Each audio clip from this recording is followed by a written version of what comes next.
जन्म से ही सरस्वती अनुकूल थी। ईश्वर का कला अवतार है व्यास जी। व्यास जी जन्म सिद्ध उदार है।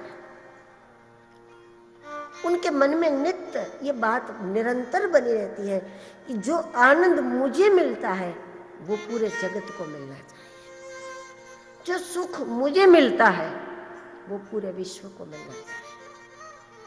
वो इससे खुश नहीं हो जाते बस मैं खुश हूं, मुझे मिल गया, मेरे परिवार को मिल गया, नहीं, इससे वो तृप्त नहीं हो जाते।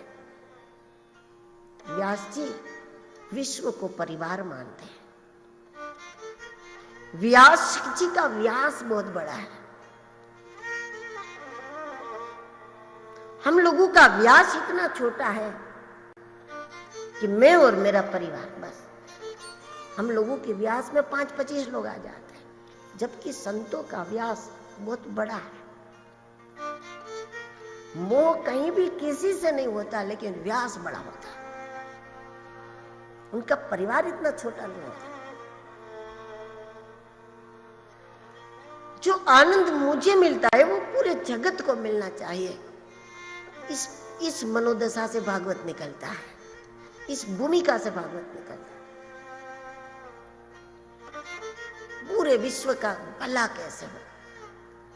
व्यास जी जानते हैं कि जगत का कल्याण इसी में है कि लोग वैदिक मार्ग पर चले। उस समय वेद एक था, उसको थोड़ा सरल करके व्यास जी ने उस समय के लोगों की क्षमता के अनुसार थोड़ा सरल बना करके 4 विभाग में कर दिया। उसके बाद व्यास जी को लगा कि शायद कुछ लोग ये 4 वेद को भी नहीं समझ पाएंगे। तब क्या होगा, उपनिषद बनाए, पुराणों की रचना की, महाभारत जैसा ग्रंथ दे करके जगत को कितने बजे उठना चाहिए और कौन सी दिशा में तकिया करके सोना चाहिए, यहां तक का एजुकेशन व्यास जी ने दिया है जगत को। सुबह उठने के साथ ही पृथ्वी पर पहला कौन सा पैर करना चाहिए ये भी व्यास जी ने बताया। घर से बाहर जाते समय कौन सा पैर पहले बार करना चाहिए ये भी बताया। अरे सांस लेना भी दुनिया को भारत ने सिखाया, व्यास जी ने सिखाया कि सांस कैसे लेना।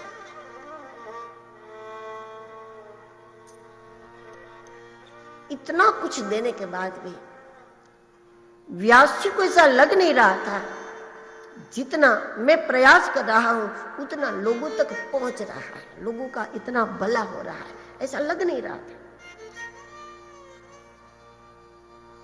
क्योंकि एक दिशा में कुछ सुधार करते हैं समय दूसरी दिशा बिगड़ जाती है, दूसरे में सुधार करें इधर बिगड़ जाता है।